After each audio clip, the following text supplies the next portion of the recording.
participación de muchos. Y en ese orden de ideas, voy a retomar un poquito de lo que se habló la charla pasada, antes de presentar a nuestro invitado especial. Quiero retomar un poquito lo que es Sajuki.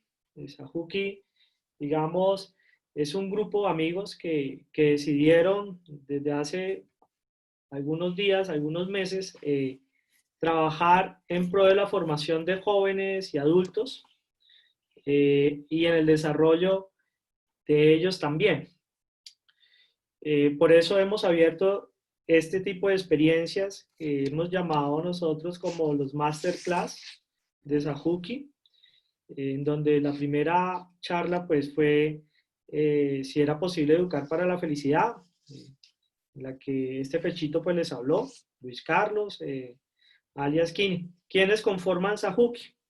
Realmente pues es un grupo de amigos, como les dije anteriormente, estamos Santiago Zafón, que es de Manizales, Daniel Moncada, que es de Bogotá, Juan Fernando Álvarez, que vive en Bogotá, pero realmente es de Cali, y mi persona, Luis Carlos Durán, que soy una mezcla entre cartagenero y barramejo.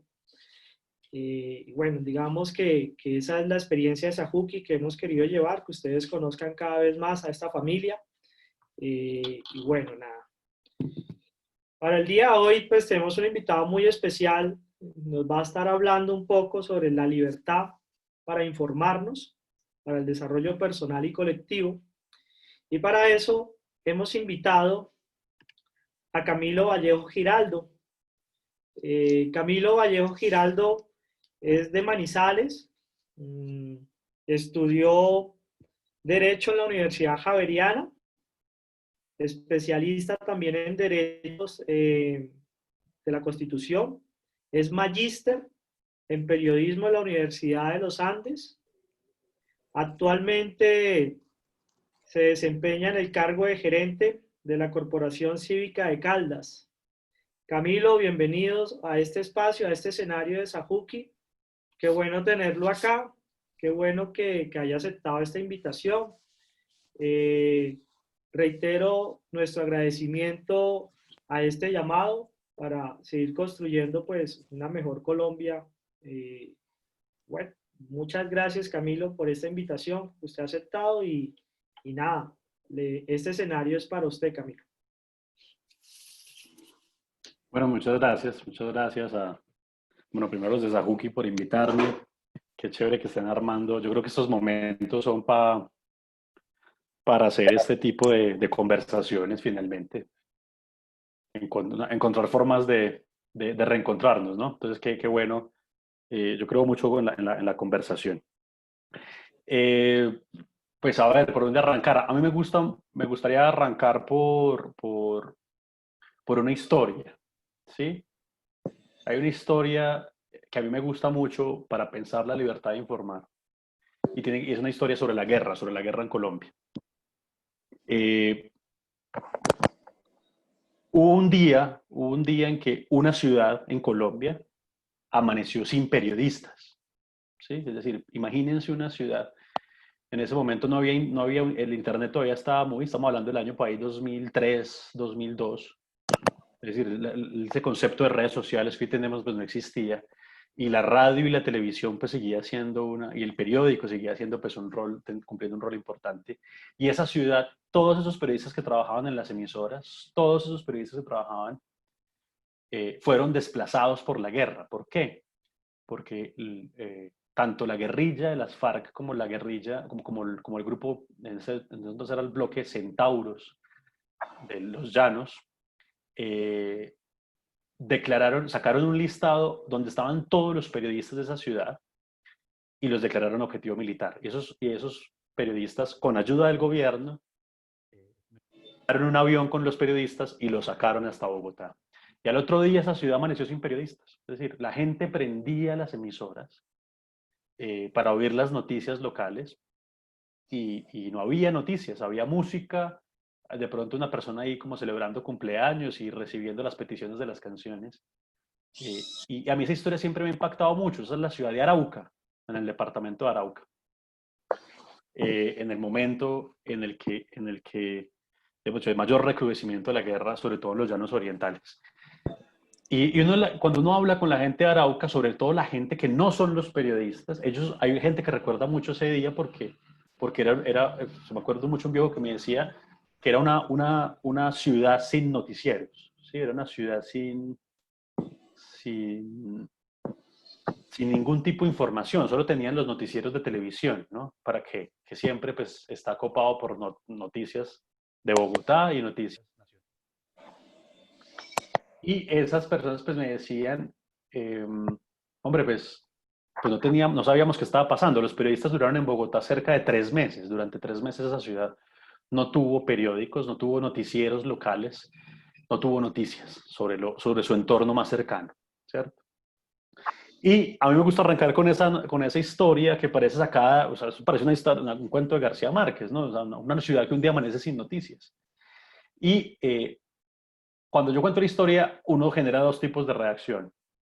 O la gente dice, uy, qué rico, por fin sin periodistas y sin medios, ¿no? Como la gente que detesta los medios, no les gusta, creen que un montón de críticas que yo creo que vamos a abordar más adelante. Pero también hay gente que dice, bueno, es muy difícil porque de alguna forma pues, las noticias cumplen un rol personal y colectivo, ¿cierto? Yo creo que la idea, yo creo que con lo que tienen aquí ustedes montado con los masterclasses pues es enfocar todo lo que hablamos mucho hacia esa visión de la construcción de autonomías, la construcción de educación, ¿cierto? Y yo creo que en esa historia quiero plantear la posición, ¿cierto? Hoy nos despertamos en Colombia, por ejemplo, con la noticia de la vicepresidenta de Colombia, denunció penalmente, es decir, va a procesar penalmente con la posibilidad de que lo metan a la cárcel al periodista que publicó una noticia que a ella no le conviene, ¿cierto? Una noticia donde decía básicamente que su esposo tiene un negocio con un paramilitar, ¿sí? La vicepresidenta resolvió que la mejor forma es ponerle una denuncia penal para que ese periodista pues sea investigado y pueda llevar a la cárcel.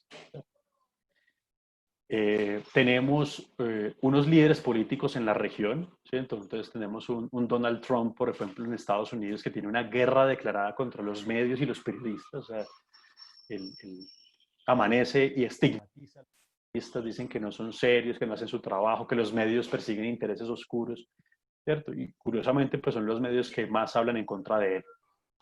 En Colombia tenemos posiciones, generalmente estas posiciones, como yo siento que mientras más fuerte el político, más reacción tiene contra la información, menos le gusta la información, ¿no? Yo creo que eso es un síntoma que también nos tiene que empezar, que no es muy distinto a lo que pensaron esas guerrillas y esos paramilitares en Arauca. ¿Por qué esas personas que atacan la prensa si reconocen el valor que tiene la prensa y que tienen los periodistas, pero a veces las audiencias no? O sea, lo reconocen tanto que lo quieren atacar y lo quieren eliminar y quieren que no exista. Yo pienso en Manizales, pienso en Bogotá, por ejemplo, en Bogotá y en Colombia, personajes como Petro, personajes como Uribe, que ustedes los ven constantemente peleando con periodistas y con medios, ¿cierto? Y me gusta hablar de los dos porque los dos representan posiciones políticas distintas y nos invitan a pensar que tiene que ver con planteamientos ideológicos, en los términos en que siempre los conocemos, ¿cierto? Sino que tiene que ver con una ideología que sí existe alrededor de la autoridad, ¿cierto? Y el desconocimiento de la democracia. Esa palabra democracia la vamos a estar usando mucho. Estoy usando todos estos contextos. Y tenemos personajes como Bolsonaro en Brasil, que llegó a la presidencia atacando fuertemente a los periodistas, la labor de la información. Tenemos personajes como López Obrador en México, que llegó a la presidencia, los llamaba la prensa fifí, ¿sí? Entonces, una forma de burlarse, sobre todo de los grandes medios en México. Obviamente, en algún sentido, pues no estaban muy de acuerdo con su campaña de la presidencia y finalmente él terminó ganando. Entonces, tenemos un montón de historias que nos contextualizan hay un valor que finalmente es la información, más allá si los periodistas lo hacen bien o no, si lo vamos a ir tratando más adelante, pero ese valor de la información pareciera ser más valorado por quienes lo quieren hacer desaparecer. O sea, lo valoran tanto que lo quieren eliminar, ¿sí? Que quieren que no exista, ¿cierto? O al menos que si existe, existe solo para informaciones favorables para ellos, ¿cierto? Los grupos armados y, digamos, estos líderes políticos tan tradicionales de nuestro continente y de nuestra región, para no circunscribir un tema solo colombiano. Y esa es una pregunta que nos tiene que resaltar. Y ahí la pregunta con la que arranco es, entonces, ¿qué será el valor que encarna la información? ¿Cierto? La información, pues, si uno empieza a pensar como en un modelo liberal, en un concepto pues como liberal de la política y de lo que ha sido como la historia del liberalismo a lo largo de la historia de la humanidad, pues ha cumplido un rol importantísimo. Tan importante, por ejemplo, que hay países donde la libertad de expresión y la libertad de información fueron fundacionales. Por ejemplo, pienso en Estados Unidos. La construcción de Estados Unidos como país tiene que ver con unas personas que hicieron periódicos, que los imprimían y los repartían, ¿cierto? Los padres de la patria de Estados Unidos eran periodistas, algunos eran columnistas de opinión, como hoy los conocemos, ¿cierto? Y publicaban periódicos y con los periódicos justificaron la independencia, justificaron la confederación de los estados y justificaron pues esta construcción de una nueva nación pues, que llamaron Estados Unidos. Allá la libertad de información y la libertad de expresión es absolutamente fundacional. Quizás para nosotros en Latinoamérica no es tan fundacional, pero digamos que nos ha acompañado a lo largo de la historia. Si uno puede rastrear en las constituciones, en las discusiones políticas y democráticas, siempre tensiones alrededor de la libertad de informar y la libertad de expresarnos, ¿sí? Están tantas tensiones que hay momentos en las constituciones que han desaparecido el derecho, vuelven y lo reinventan, vuelven y lo traen. Pero la información tiene que ver con, vamos a usar como indistintamente expresión, información, opinión, y después las vamos a ir como separando. Pero yo pienso mucho en la información porque siento que eso es lo que más nos está impactando en estos días, ¿cierto? Cuando usamos redes para informarnos, cuando usamos los medios de comunicación para informarnos, en estos momentos que demandamos tanta información. Y siento que el gran valor que tiene es que tiene una doble dimensión. La información y la expresión tienen una doble dimensión. Y a veces se nos olvida. Entonces yo aquí, ustedes van a ver que parte de mi postura es defender de alguna forma el valor que hacen, que garantizan y que respetan quienes están informando, ¿cierto? Entonces, de un lado está un valor personal, ¿cierto? Por eso hemos nombrado así la clase hoy, el valor personal de poder ejercer nuestra autonomía.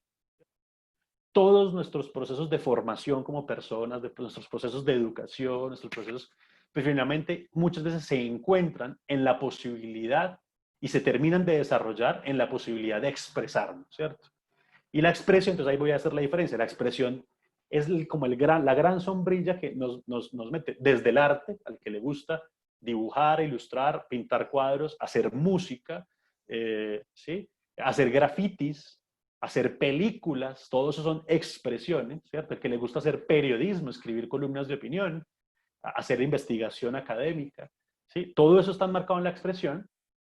Está al que se termina de desarrollar a través de la posibilidad de informar. Entonces, cuando hablamos de información, entonces ya estamos que dentro de la sombrilla de expresión tenemos un valor que es la información y todavía ya estamos hablando, es la posibilidad, el deseo de contarle datos, hechos, verificados, ¿cierto?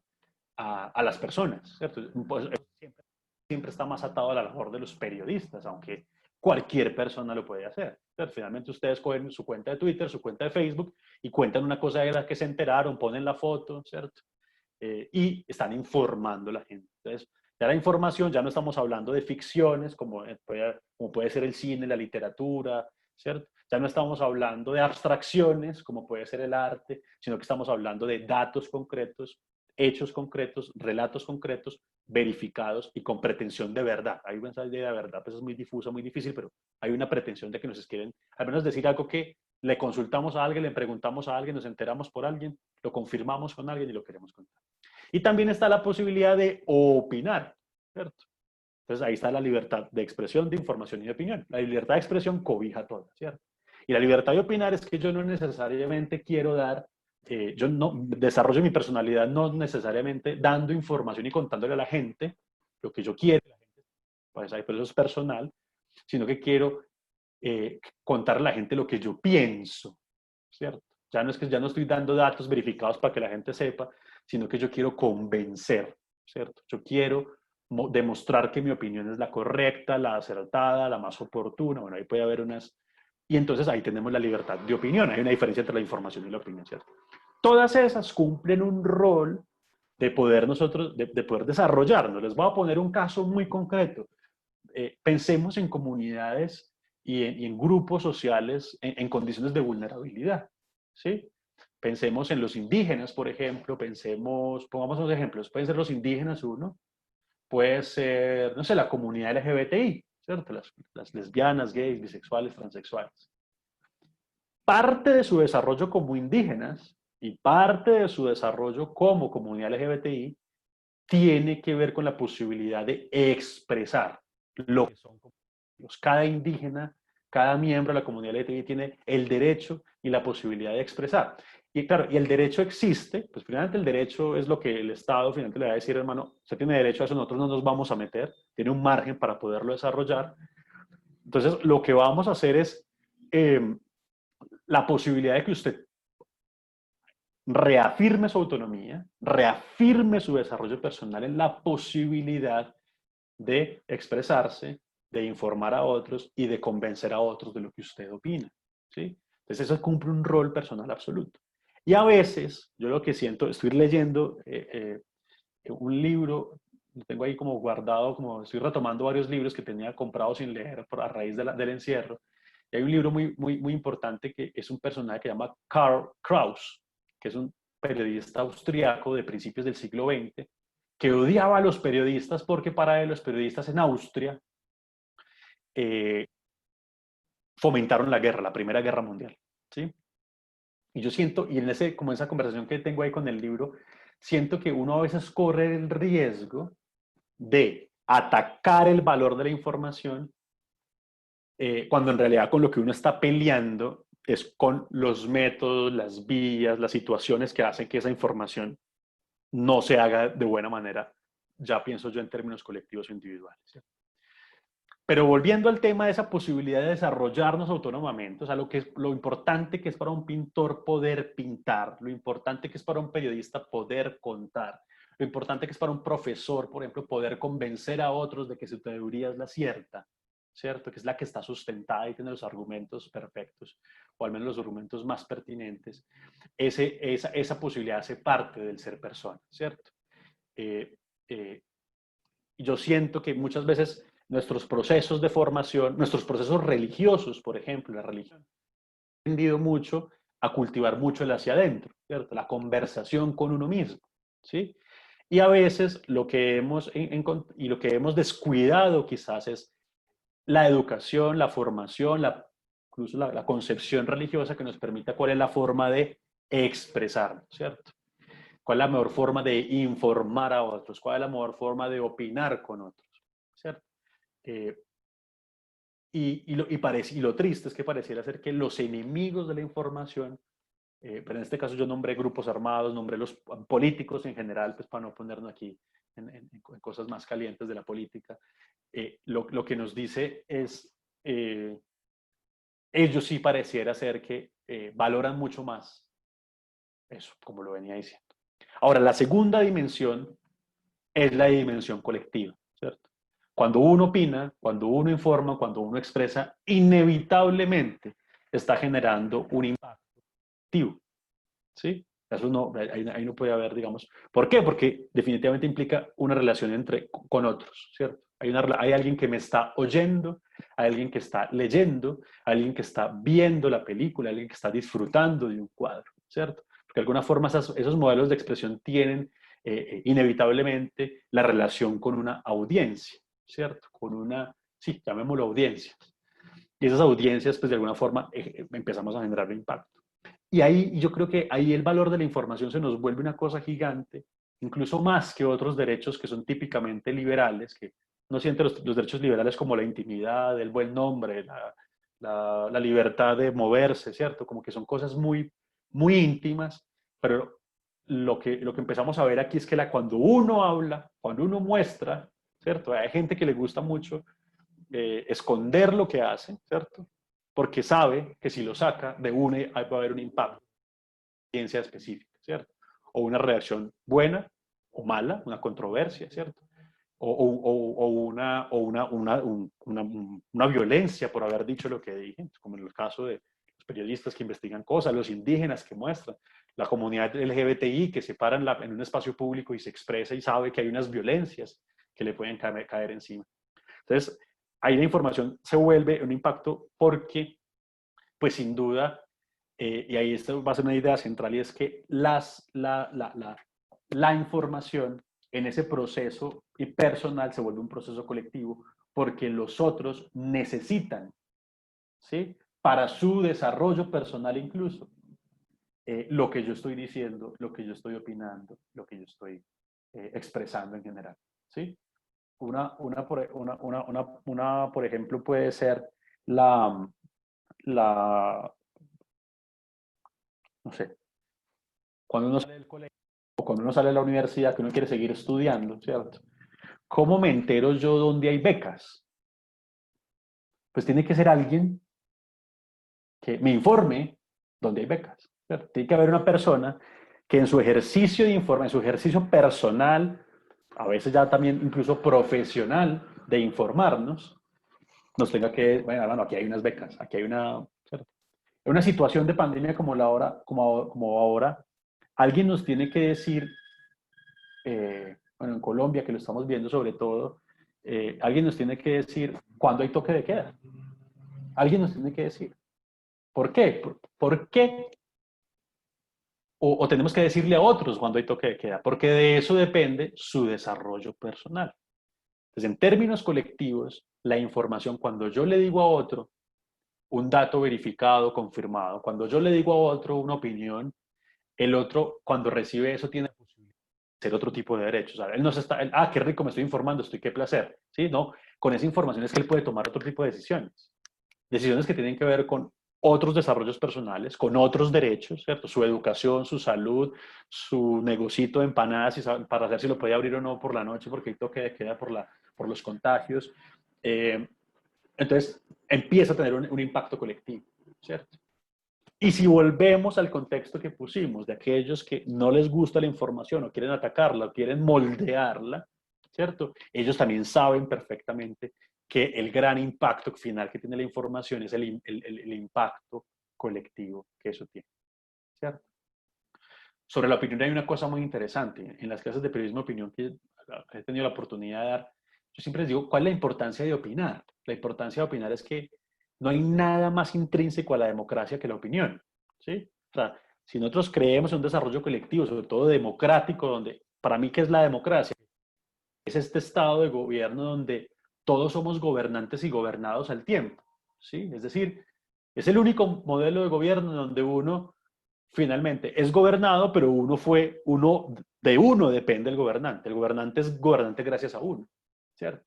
Por el modelo que sea, el voto, bueno, hay otros procesos que uno puede ponerse ahí a pensar, pero digamos que el voto, que es el más tradicional, pues finalmente fue uno, fue la comunidad, los gobernados son los que decidieron el gobierno, en términos, digamos, clásicos, pero obviamente uno sabe que eso tiene un montón de distorsiones, pero digamos que en esa democracia la opinión tiene un rol principal y es porque cuando uno opina, uno puede generar dos procesos. La identificación del otro con lo que yo estoy diciendo, ¿sí? Entonces yo creo, no sé, yo creo que ese cuadro es feo, ¿sí? Y si yo creo que ese cuadro es feo, puede alguien que me oiga, que me lea y diga, oiga, yo también creo que es feo, ¿cierto? Y puede ser que llegue otro y diga, oiga, yo también creo que es feo. Y ahí se va generando colectividad, porque finalmente las colectividades tienen una gran posibilidad de construirse alrededor de discursos, ¿cierto? Y los discursos, ¿cómo son discursos? Pues finalmente hay que expresarlos, ¿cierto? Hay que mostrarlos de alguna forma, ¿sí? Incluso uno puede ir más allá. Ahí hay un filósofo que le gusta la filosofía que es muy importante, que es Ernesto Laclau. Ernesto Laclau, yo soy un lector, digamos, porque creo que logro definir muy bien el proceso democrático a partir de la opinión, ¿sí? A partir de las demandas públicas de la gente. Y él decía, esto es tan impresionante que la gente incluso no se identifica solo en ideas concretas, sino en palabras, ¿cierto? Y yo ahí pienso mucho en la Constitución del 91. O incluso pensamos en algo más reciente, el proceso de paz con las FARC. La gente que apoyaba el proceso de paz con las FARC y la gente que rechazaba el proceso de paz, no era que se hubieran puesto totalmente de acuerdo en una idea, ¿cierto? No, o sea, todo, es decir, los que votamos es que sí en el plebiscito, eh, no fue porque estuviéramos 100% de acuerdo con lo que dijo Santos, y entonces en cada coma y en cada punto, sino que hay una palabra paz, ¿cierto? Pongamos esa palabra que también fue muy importante cuando se hizo la Constitución de Colombia en el 91, decir la palabra paz, solo esa palabra, decirla, mostrarla en un letrero, pintarla en un cuadro, ponerla en una novela, ponerla en una película, ¿sí? Hay una película fabulosa, que es la famosa película del No, ¿sí? Que es chilena, sobre el plebiscito de Pinochet en Chile, cómo el No lograba reunir un montón de gente que piensa distinto. Entonces, incluso en la opinión se puede encontrar un montón de gente que piensa distinto, ¿sí?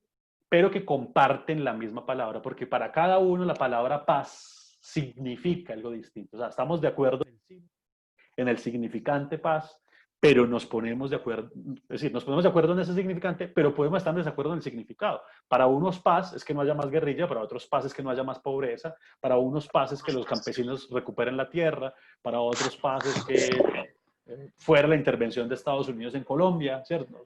Fuera las multinacionales, no puede encontrar. Y si logramos con la expresión que mucha gente se identifique en eso, pues va a haber una capacidad muy importante de generar colectividad. Entonces, este filósofo que les cuento, Ernesto Laclau, tenía una gran, digamos, él recupera obviamente otros autores que han dicho lo mismo, y hace su aporte, y entonces empieza a decir, no hay nada más importante que genere colectividad y comunidad que la posibilidad de expresar, ¿cierto? Y yo creo que los que están oyendo, pues seguramente pertenecen a varios colectivos, ¿cierto? A varios grupos sociales, no sé, artísticos, sociales, que hacen, no sé, o grupos de estudio, o grupos de cine. Realmente ustedes pueden identificar lo que los ha unido fue una expresión, una información o una opinión, ¿cierto? Muchas otras cosas, pero sin la expresión, sin la información y la opinión, hubiera sido muy difícil generar ese proceso de cohesión entre colectividades, ¿cierto? Porque alguien dijo una idea, una palabra y generó identificación, ¿cierto? Fíjense lo importante que es. Entonces, a veces dicen, no, la información, uno piensa en RCN, en Caracol, El Tiempo, y no está aquí. Tienden a pensar que la información es como un monopolio de los periodistas y que yo nunca, no, yo de verdad expresión de información no tengo, porque no somos muy conscientes de lo que estamos haciendo día a día con la información y con la opinión. Cada TikTok, cada historia en Instagram, cada tweet, ¿sí? Finalmente está haciendo un ejercicio de expresión, y en ese ejercicio de expresión, pues estamos garantizando un desarrollo personal de lo que uno quiere ser como persona, lo que uno se quiere proyectar hacia la sociedad, y estoy generando un impacto en otros que permite construir colectividades, o lo contrario, generar disensos, que es esencial en la democracia, ¿cierto?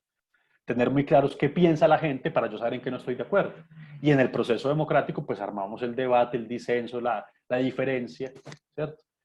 Y poder entender. Por eso uno muchas veces a los gobernantes les dice, díganme usted qué piensa. Estoy viendo a los periodistas, díganos, y los políticos, para no entrar en el debate, entonces hacen una triquiñuela lingüística y retórica, ¿cierto? Para decir, no, no, no, yo de eso no hablo, porque a los políticos les da mucho miedo perder votos por un disenso, porque saben que si expresan de manera muy clara, es posible que pierdan, que generen disenso, ¿cierto? Y eso es bueno para la democracia, pero quizás es malo para los votos. Fíjense la paradoja, eso es muy bonito. Entonces, eso, yo creo que eso es lo importante. Ahora, ¿qué es lo que empieza a suceder en el proceso de información del desarrollo colectivo y personal? Que yo siento que la gran tarea como sociedad que tenemos es todas las amenazas que circundan ese valor, ¿cierto? Y ese derecho que nos garantiza. Porque cada amenaza va a intentar fracturar o bien ese desarrollo personal, ¿cierto? Entonces, a la comunidad LGBTI no le dejaron hacer una película, le censuraron una película, ¿cierto? Eso no tiene solo implicaciones para la sociedad, tiene implicaciones para esa comunidad. ¿Cómo a esa comunidad no le dejan expresar lo que son, lo que quieren contar, lo que quieren opinar, ¿cierto? O también la censura donde si cerramos un medio de comunicación, yo a veces lo pongo estos ejemplos, hay medios de comunicación que se especializan en ciertas cosas. Pensemos, no sé, pensemos en estos periódicos que se especializan en temas económicos, ¿cierto? Que son leídos por los economistas, por los empresarios, que se los leen todos los días, porque es que ahí es donde está, a cuánto está el dólar, a cuánto está el petróleo, ¿cierto? Si alguien llegara y cerrara ese periódico, o cerrara todos los periódicos económicos, piensen en la gravedad de los empresarios, o al menos el trabajo de los empresarios, para poder acceder a esa información, ¿cierto? Tendrían que ir a redes seguramente, y esperando que en redes pues esté la información y en las páginas web, pero las páginas web también las cierran. O sea, uno de los grandes, eh, por decirlo así, sensores de Internet, cerradores de páginas, por usar la palabra pues horrible de cerrar, pues es el gobierno chino, por ejemplo, ¿cierto? O sea, el gobierno chino es especialista en bloquear páginas, o bloquea las páginas de Internet porque sabe que hay unos valores. Entonces, todas esas distorsiones hay que tenerlas, digamos, muy en cuenta, ¿cierto? Muy en cuenta. Pero esas vamos a dejarlas un poquito más adelante. Porque lo primero que hay que entender es, a mí lo que me gusta hablar de esos temas es que cuando uno pone de presente la palabra información, la palabra medio de comunicación, la palabra periodista, tiene una, una circunstancia muy específica y es la de generar una reacción.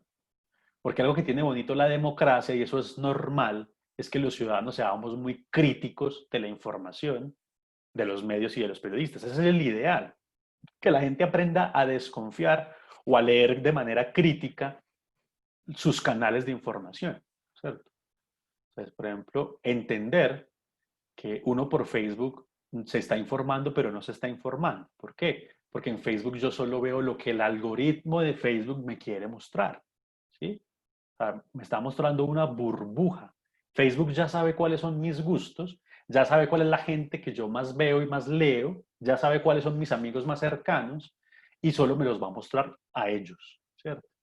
Entonces, si yo no soy consciente de que si cuando yo me entero por Facebook hay una distorsión que se llama un algoritmo, en este caso una distorsión tecnológica, pues yo como un borreguito voy leyendo y creo todo lo que me dicen y me pierdo la lectura y la información de miradas críticas o diferentes a lo que me está mostrando el algoritmo. Y el algoritmo tiene Twitter, y el algoritmo tiene Google. Cada que hacemos una búsqueda en Google, Google nos muestra lo que nos quiere mostrar. No es un plano libre. Google, para arrancar, Google lo primero que nos muestra son aquellos contenidos que son pagados. Sí, ahí dice pagado. Entonces, aquel que quiera, empresa, medio de comunicación, que quiera que su información salga primero, le puede pagar a Google. Entonces, ustedes ya saben que en Google encuentran lo que está pagado. Eso ya son unos ejemplos que vamos a ir adelantando, pero ¿cómo construir una mirada crítica de lo que nos estamos informando? Pues ser muy conscientes de dos cosas, que es las que vamos a trabajar, y yo creo que esa va a ser la conversación. Y espero ser un poquito más corto para que generemos más bien una conversación. La primera es entender hasta dónde puede llegar la información. ¿Cierto? Cuando yo informo, ¿hasta qué punto puedo informar? ¿Cierto? Porque hay muchas incomunidades, muchas cosas que nos incomodan es, uy, pero es que ahí están metiendo al rancho a alguien, son muy amarillistas, ¿eso para qué nos sirve? Deberían estar informando de otras cosas. Siempre uno como audiencia está evaluando eso. Y la otra cosa es entender muy bien esos fenómenos de censura. ¿Qué es lo que no está impidiendo que la información circule como los grandes liberales pensaron que podía circular? ¿Cierto? Entonces hay situaciones que no vean que circule. Entonces, la primera es los límites, ¿cierto? Entonces, hay que entender algo, hay que saber, yo creo que hay un principio básico de la libertad de expresión y que es un principio muy liberal, que uno puede también pues, criticar y hacer una lectura, pero yo creo que pero igual es muy valioso para discutirlo, pero es la idea de que defender la libertad de expresión es defender finalmente también lo que no nos gusta. Y no solo lo que no nos gusta, es defender también aquello con lo que no estamos de acuerdo. Y es defender también aquello con lo que es Estoy posible, acá conectándome a una charla que tenía que conectarme hace aquello media. aquello que nos puede incluso afectar, que no es conveniente para nosotros. ¿Cierto? Esa es la más dura. ¿Sí? Mi papá es político, mi papá es un empresario que quedó enrollado ahí en un tema y sale información inconveniente contra mi papá. ¿Sí? Y finalmente es entender eso muy bien. Entonces, a veces la pregunta es hasta dónde puede llegar. En eso, hay una idea típica que a mí no me gusta tanto, me parece menos atractiva, y es la idea de que el derecho de uno llega hasta donde empieza el del otro. A mí esa definición liberal no me gusta mucho para definir derechos, pero funciona y nos sirve para dar ejemplo.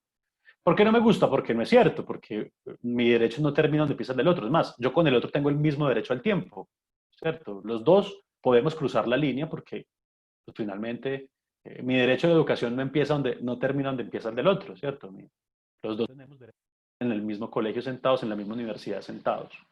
No, en ningún momento mi derecho a la educación tiene que parar para que empiece la del otro, por ejemplo. Entonces ahí empieza a distorsionarse, sobre todo con esos derechos que son más sociales. Y con la libertad pues sucede lo mismo, como en qué momento no necesariamente mi expresión para cuando empieza a hacerle daño al derecho del otro. Ya vamos a ver por qué no. Pero ese primer sentido, esos límites de los derechos del otro, pues de una nos parte es, claro, la información me sirve para desarrollar, o sea, yo le estoy garantizando los derechos a otros para que se informen, tomen decisiones, miren cuándo hay toque de queda, miren cuándo no. Pero, es muy importante entender que también yo en la información puedo generar daño, o sea, puedo generar una intromisión injusta contra otro, ¿cierto? Uno lo primero que piensa son cosas de la intimidad, ¿cierto? Y entonces uno empieza a ir casos, y ahí todo el mundo se vuelve abogado, ¿cierto? Todo el mundo le gusta ser técnico de la selección, presidente de la y analista de medios, ¿cierto? Entonces todos saben, todos le enseñan a Vicky Dávila cómo hacer periodismo. La señora lleva 30 años haciéndolo, pero uno sabe más que ella, ¿cierto? Uno nunca se ha parado al frente de una cámara, pero uno ya sabe más que ella. Pero igual eso no quiere decir que uno lo pueda criticar, por supuesto que hay que criticarla. Recientemente tuve una discusión con Vicky Dávila. Vicky Dávila fue objeto de una investigación porque Vicky Dávila, si usted lo conoce, está casada con el hermano de un político muy importante en el Cesar. O sea, su familia política son efectivamente políticos, ¿sí? Y un medio de comunicación, unos periodistas, realmente no fue un medio de comunicación, publicó, ella tiene un hijo menor de edad con esa persona, con su esposo, y publicó el nombre de ese hijo, ¿cierto? Entonces se armó el alboroto. No, pues vean que se pasaron esos periodistas, pues ¿cómo van a decir que el hijo, pues cómo van a decir el nombre del hijo si es un menor de edad? Hay que protegerlo, estamos entrometiendo en el derecho. Pero entonces resulta que el hijo era socio de una empresa. Tiene una empresa y el hijo es socio de la empresa. Los menores de edad pueden ser socios en una empresa, ¿sí? Entonces lo hicieron como una empresa familiar. Entonces, claro, es que el nombre del hijo sale en el registro mercantil de la empresa. Entonces, si el nombre del hijo sale en un registro mercantil que todo el mundo puede acceder y conocer, ¿será que el nombre del hijo en ese caso? Entonces, fíjense ese caso, es un caso muy reciente. ¿Qué hacemos en ese caso? ¿Nos entrometimos? ¿No nos entrometimos? ¿Cierto? Nos damos cuenta, entonces ahora en Manizales estamos con un tema bacanísimo, entonces todo el mundo está con el rumor, eso no está confirmado, de que el alcalde tiene una enfermedad psiquiátrica, como cualquier persona puede tener una enfermedad psiquiátrica, ¿cierto? Sufre de depresiones o tiene bipolaridad, y entonces el alcalde parece ser que se interna en el hospital psiquiátrico unos días pues, para sus tratamientos y vuelve y sale, ¿cierto? Y gobierna. Entonces se armó una discusión entre periodistas de si el día que encuentran la prueba de eso lo pueden sacar. Entonces uno como ciudadano, ahí, mira, ahí empieza la mirada crítica, y yo creo que es la mirada crítica que hay que tener. Yo lo que les estoy diciendo un poco es, tengamos elementos para tener la mirada crítica, porque para garantizarnos la libertad de informar tenemos que estar muy preparados para las distorsiones y las amenazas, ¿cierto? Entonces la primera pregunta es, ¿será que estoy transgrediendo el derecho de otro? En este caso, el derecho del alcalde a mantener la intimidad. ¿Será que tenemos derecho a saber si el alcalde tiene una enfermedad psiquiátrica?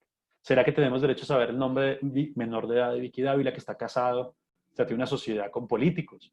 ¿Será que tenemos, y así, no se puede ir. ¿Será que podemos contar que James consume una droga? Yo qué sé, por poner un ejemplo.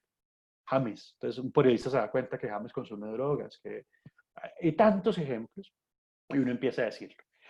Ante esa discusión, yo creo que una de las posibilidades que tenemos es poder decir, hombre, distanciémonos un poco de la idea de decir, por supuesto, la libertad de informar a otros y de opinar no es absoluta. Uno no puede llegar y no puede uno decir que no tiene límites, pero no se limita de cualquier manera.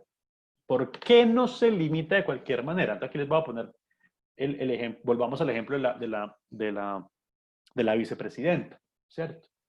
Entonces, en un medio de comunicación, que además es un medio de Estados Unidos, pero que tiene periodistas en Colombia, ese medio saca esa información, hay un paramilitar que tiene un negocio con el esposo de la vicepresidenta, ese medio saca la información, la vicepresidenta cree que le están agrediendo un derecho, que es el derecho al buen nombre y a la honra, ¿cierto? Todo el mundo tiene derecho al buen nombre y a la honra.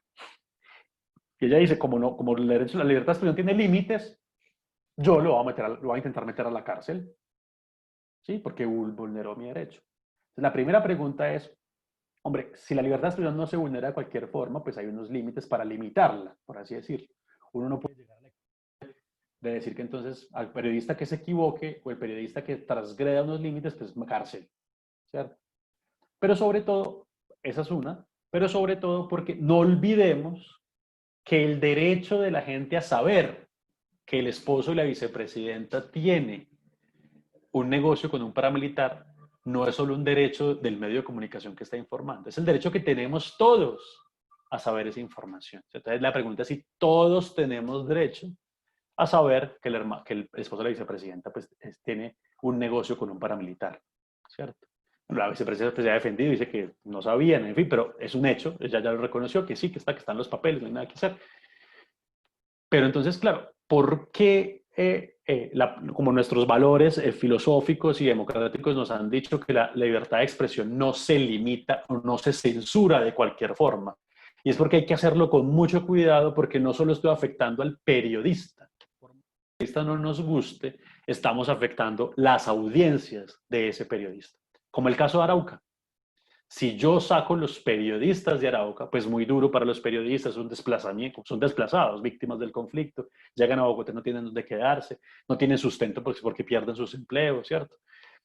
Pero los gran afectados fueron, no sé cuántos habitantes tendrá Arauca, yo calculo que unos 600.000 habitantes, 500.000 habitantes tendrá el departamento de Arauca. Pues esa gente no se puede volver a informar, no tienen ni idea de la política cómo se está moviendo, no tienen ni idea si hay toques de queda, no tienen ni idea si hay becas para la universidad, no hay nadie que les informe, ¿cierto? Sobre todo en ese contexto, pues que no había redes sociales. Entonces, como estos valores son tan importantes, pues ahí está. Entonces, en el desarrollo colectivo, entonces uno, cuando asume una posición crítica con la información que está recibiendo, ¿cierto? Uno también tiene que tener sobre la mesa, es decir, bueno, a mí no me gusta que Vicky Águila diga eso, yo creo que sí le deberían sancionar por haber dicho eso. Esa sanción que genera, que ella no lo vuelva a decir o no vuelva a decir cosas parecidas, ¿cierto? Incluso otros colegas de Vicky Dávila que tienen la misma información tampoco lo digan. Otros colegas que tenían más información sobre la vicepresidenta, como ya saben que a la vicepresidenta le gusta meter periodistas a la cárcel, pues no vuelven a hablar de la vicepresidenta. Y en últimas, el impacto negativo es para las audiencias, es para lo colectivo, ¿sí? Ahora, pensemos que si hay un grupo político o determinado que no le gusta que la comunidad LGBTI tenga un periódico y lo cierran, pues ahí también está afectando, además de las audiencias de ese periódico, al grupo colectivo de la comunidad LGBTI de poder tener un medio para expresarse, ¿cierto? Entonces, eso no es algo que se resuelva, eso no es un problema entre la vicepresidenta y el medio de comunicación de Estados Unidos, ¿sí? Es un problema de todos. Si a ese medio lo cierran, lo sancionan, si a ese medio le prohíben volver a hablar de la vicepresidenta, es una afectación del desarrollo, porque es el colectivo va a perder información sobre ese personaje, ¿sí? Y entonces, como no tenemos información sobre ese personaje, no vamos a poder tomar decisiones como cuáles, si volver a votar por ella o no. Los que les gusta votar por ella, a lo mejor dicen, uy, no, yo no voy a votar por ella. O los que les gusta digan, no, yo sí sigo votando por ella, ¿sí? Entonces, fíjense, ese es el impacto. Entonces hay que tener una postura crítica permanente. Y por eso hay que pensar más allá del si me gusta o no me gusta, o del simplemente metan a la cárcel a ese periodista irresponsable, ¿cierto? Y bueno, y claro, y hay periodistas, hay de todos, hay muy buenos, hay muy malos. Yo creo que parte de la formación crítica es entender que funciona. Pero yo también creo que es importante entender pues, que los periodistas malos también tienen derecho a existir y que para una democracia también tienen derecho a existir los periodistas con los que no estoy de acuerdo, ¿cierto? Pues la idea es que también existan porque si no, no hay democracia posible, ¿cierto? Hay que salir incluso a opinar, refutarlos, mejor dicho, hacerlos quedar al mar, hacerles ver la mentira. Todo eso es válido en un democrático. Lo que no es válido es sacarlos del debate, ¿cierto?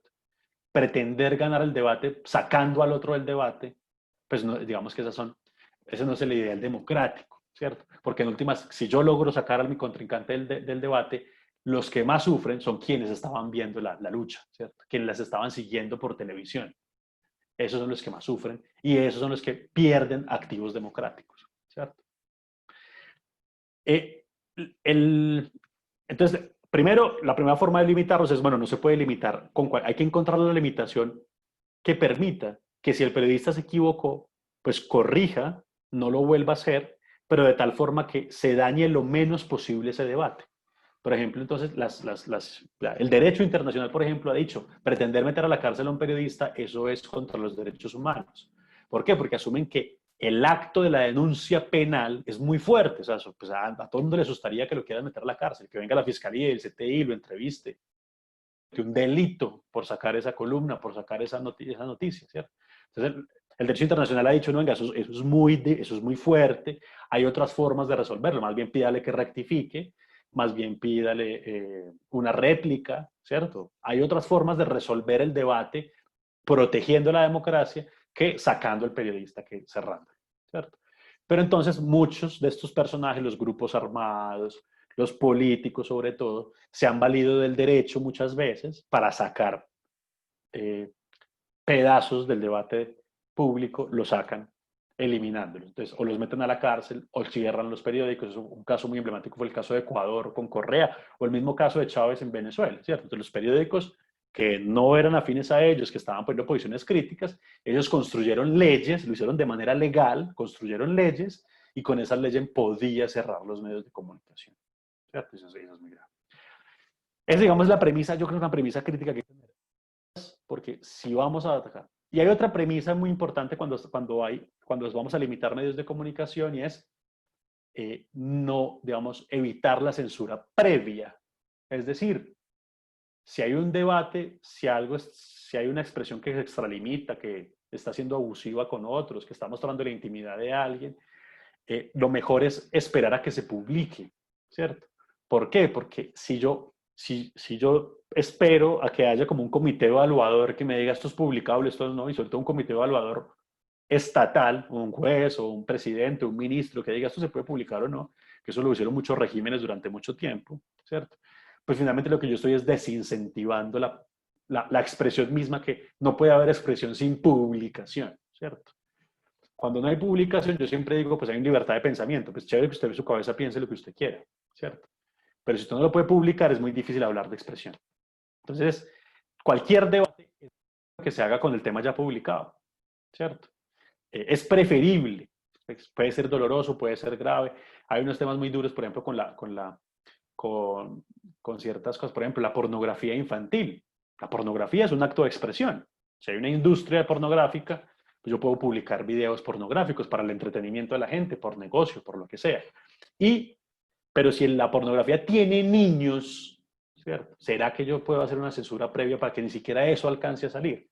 Aún así han dicho, no, pilas, porque usted puede generar el proceso contrario, es que nadie más quiera publicar pornografía.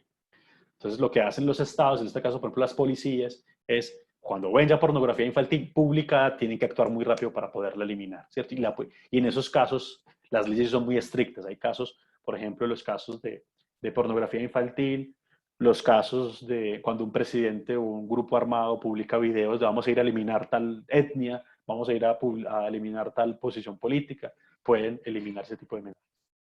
En fin, esos límites son los básicos, ¿cierto? El otro. Pero hay otros límites que son más interesantes, y es entender que los periodistas, y ustedes cuando informan en Twitter, Facebook, ustedes también tienen responsabilidades con lo que publican. Entonces, su único límite no es el derecho de otros. ¿El derecho de quién? El derecho de las audiencias, de quienes los están leyendo, ¿cierto? Ahí es muy importante tener en cuenta eso. Entonces, quien los está leyendo tiene que entender muy bien, cuando uno sabe que alguien necesita la información que yo tengo y la va a consumir y va a llegar a ella y con ella va a tomar decisiones y con ella se va a desarrollar personalmente, es muy importante uno poder tener la conciencia de, por ejemplo, que yo no puedo mentir, ¿sí? Yo tengo una responsabilidad con no mentir, ¿cierto? Inventarme hechos. Entonces, en esto ha sido, pues con el tema de Internet y de Twitter, eso se ha movido mucho, ¿cierto? Y es el tema de las noticias falsas y la posverdad y las fake news. Y Pero realmente eso ha existido toda la vida. Lo que pasa es que en las redes, como todo, lo que hacen es sobredimensionar un fenómeno. Y es que una mentira por redes pues ya tiene un impacto mucho mayor, ¿cierto? Pero uno como audiencia sí puede exigirle a quienes están produciendo información que no mientan. Que no mientan cuando están en el espacio de la información, ¿cierto? Que hagan pasar por un dato confirmado y verídico algo que no es cierto, ¿cierto? Y en la lectura crítica, cuando nosotros consumimos esa información para nuestro desarrollo personal, es muy importante ser conscientes que nos pueden estar mintiendo, ¿cierto?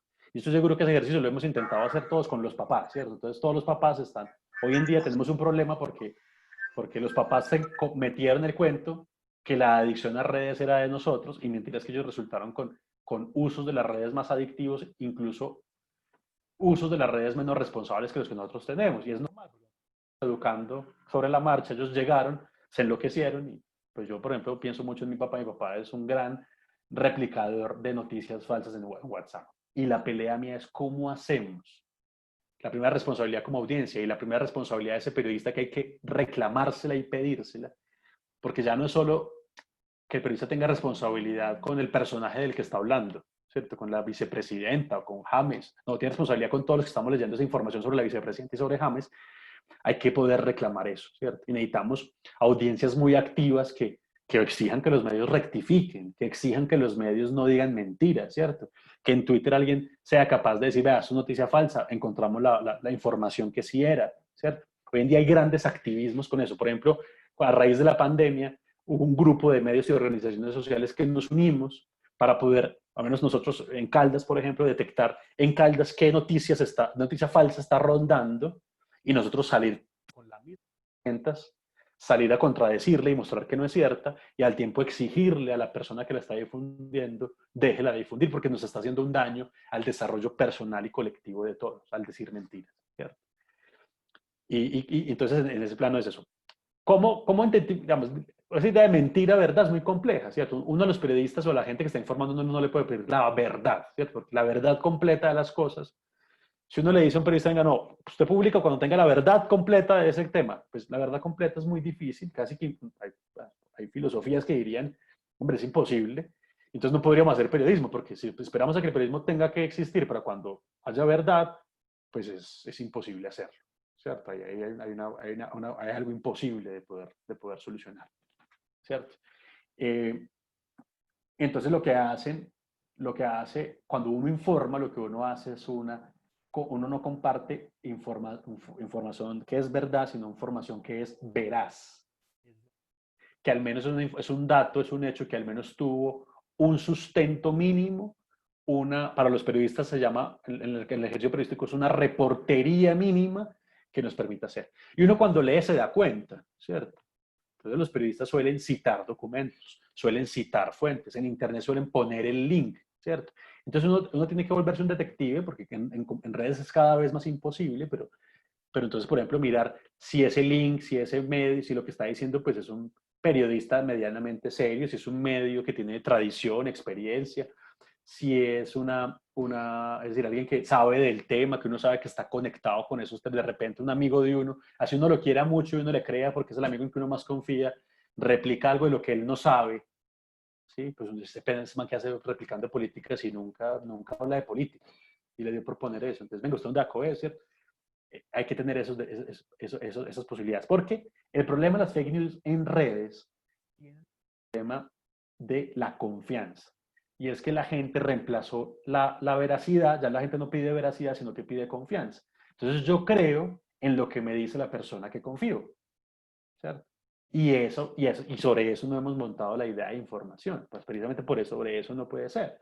Porque la persona que confío se puede equivocar. La persona que confío puede estar también siendo engañada. Entonces, claro, como lo hacemos por WhatsApp, pues si me lo dice mi papá, es muy difícil no creerle al papá. Eso es un acto muy humano, muy natural, muy inconsciente, ¿cierto? Si me lo dice mi amiga, es muy posible, porque generalmente mi amiga por WhatsApp pues me dice verdades, ¿cierto? Y si me lo pone con un link y una foto, y dice, uy, no, pues es verdad, ¿cierto? Esa es la trampa en la que cae. Entonces, no hay que devolverle el lugar a la veracidad y matizar un poco ese lugar de la confianza, ¿cierto? O el lugar del gusto. Como está diciendo algo que a mí me gusta, yo creo que es cierto, y hay unas cosas muy distintas porque ya estamos pasando al plano de la opinión, pero eso ya vamos para allá. Entonces, lo primero es, cuando yo estoy con información, hechos, datos que yo tengo pretensión de mostrarlos como verdad, como verídicos, como veraces, como hechos, como realidad, como casos que se están sucediendo. Entonces tengo esa responsabilidad de al menos sustentar lo que yo estoy diciendo. Me lo dijo alguien, lo leí en este link, y este link es de un medio que parece razonable, es de un político que parece, es de un experto que sabe del tema, y aquí les comparto, ¿cierto? Y tener mucho cuidado de dónde estamos compartiendo las cosas, ¿cierto? Abrir el link, no compartan cosas sin abrir ni siquiera la noticia, ¿cierto? A veces el titular es engañoso y uno empieza a replicar un titular engañoso y cuando uno se da cuenta y lee completo, se da cuenta que la noticia es de hace 15 años, hace 12 años la noticia, o sea, una noticia desactualizada. Y si está desactualizada es porque es posible que no sea verdad, que no sea veraz, ¿cierto? Para volver a usar el término más preciso. Entonces, esa es importante, ¿cierto? Ahí hay que tener. Y la otra es que es muy importante que cuando uno informa, uno le ofrece datos y hechos a la gente, es muy importante no hacer pasar la opinión de una como un hecho. ¿Sí? Por más que ustedes crean que la Tierra es plana, pero ustedes no tienen sustento para demostrarlo, pues es respetable que su opinión ustedes crean que sea plana, pero no le digan a la gente que la Tierra es plana como un hecho verificado, ¿cierto? Porque pues precisamente ahí es donde está. Entonces uno más bien en la información puede poner un dato, un informe que pueda generar al menos la pregunta en el otro, ¿cierto? Pues no sé si a ustedes les ocurra defender que la Tierra es plana. Hay cosas más, yo pongo el caso más radical, pero hay cosas más. O sea, a mí me parece que James Rodríguez es un mal jugador de fútbol, pues eso no es un hecho, es una interpretación propia. Entonces no hacer pasar como un hecho lo que es la interpretación propia. Porque cuando la interpretación propia es la que queremos compartir, pues ahí digamos no tenemos que ser veraces ni tenemos que ser imparciales, ¿cierto? Pues la idea de la opinión es que yo estoy hablando de la subjetividad misma. Pero entonces, ¿cuál es la responsabilidad? Yo creo que en un buen desarrollo colectivo de la información es ser muy responsables de que al otro le quede claro que es mi opinión, ¿cierto? Por eso es que, por ejemplo, los periódicos tienen secciones de opinión y sale opinión grande y las foticos ¿cierto? Y uno hace clic en la página y sale, ¿cierto? Para que quede claro, venga, esto es opinión, esto es lo que creen, como interpretan la realidad algunos periodistas, y lo que está en la otra parte, pues es lo que nosotros queremos presentarles como datos verificados, ¿cierto? Entonces, hay una responsabilidad con el otro. Y hay una responsabilidad más interesante y es de los medios de comunicación, o al menos también del plano personal, y es intentar transparentar lo más que se pueda la línea editorial, ¿cierto? Uno no puede pretender que los medios de comunicación sean absolutamente imparciales. Les voy a poner un caso. Si los indígenas llegan a tener un noticiero en televisión, seguramente los indígenas van a tener énfasis en los temas indígenas, noticias y opiniones sobre los temas indígenas. Y es posible que tengan una interpretación y un foco y una mirada parcial de su mundo, porque ellos pusieron ese noticiero, ¿cierto? Sería muy difícil decir a los indígenas, no, es que para que ustedes sean imparciales, tienen que también traer visión aquí de las petroleras que quieren entrar a explotar las tierras indígenas, por ejemplo.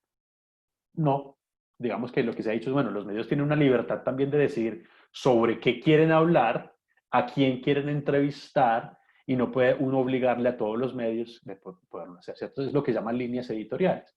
Eso en los otros países es muy saludable. Uno sabe cuál es el noticiero más conservador, que no cree en las, no sé, por ejemplo, hay noticieros que son absolutamente muy cercanos a la religión o que son muy cercanos a ciertos sectores económicos, ¿cierto?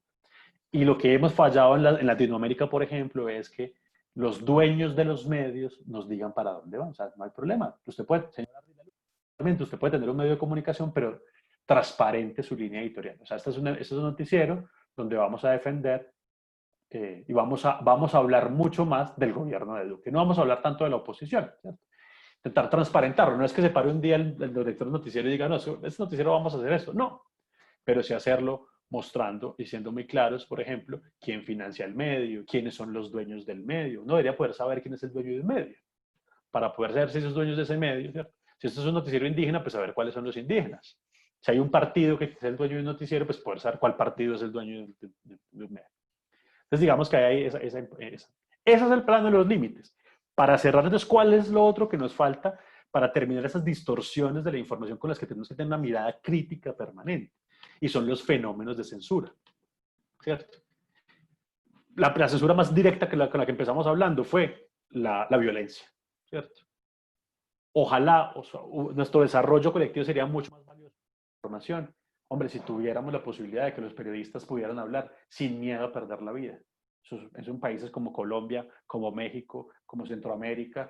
Hay otros países, pues los del este europeo, Uzbekistán, Azerbaiyán, Turquía, ¿sí? Los periodistas los matan por opinar, a los periodistas los matan por informar. Y en Colombia tenemos muchos casos, ¿cierto? En Manizales tenemos el caso emblemático de Orlando Sierra, lo mataron por hacer columnas de opinión, por decir lo que decían columnas de opinión. A nivel nacional tenemos a Jaime Garzón por hacer opinión. Él decía, el humor es opinar, ¿cierto? Expresar una idea a través del humor, y lo matan por hacer humor, por hacer opinión, ¿cierto? Y tenemos a Guillermo Cano, El Espectador, y bueno, hay un montón se llama. En Colombia ya vamos por el orden de 160 periodistas asesinados en 30 años, ¿sí? Y los amenazan, y eso sí que son, esos son casi 1000 casos a cada año en Colombia, periodistas que amenazan por escribir y por... Entonces, claro, si uno quisiera decir, no, pues este plano es perfecto, el de la información, pues claro, el problema es que no tenemos una información simétrica, hay cosas de las que no estamos informándonos porque la gente que tiene el dato no lo quiere contar por miedo a perder la vida, ¿sí? Por miedo a ser asesinado. Y esa es la mirada crítica que hay que tener. Y por eso nos estamos viendo de manera muy parcial. Otro fenómeno es el fenómeno de la concentración de los medios, de los propietarios de los medios.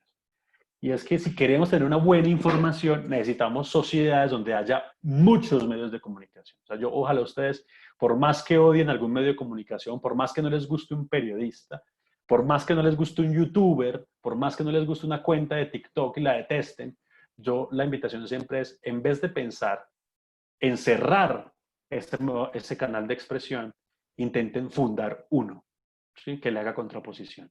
O defiendan cuando alguien crea uno, ¿cierto? Porque lo que necesitamos en un contexto colectivo y desarrollo colectivo, al menos en un entorno democrático, es que haya la mayor cantidad de canales de expresión, ¿cierto?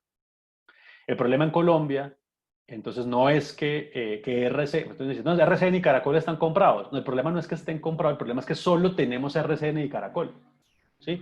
Este es un país que tiene 2 canales de televisión privados, 2.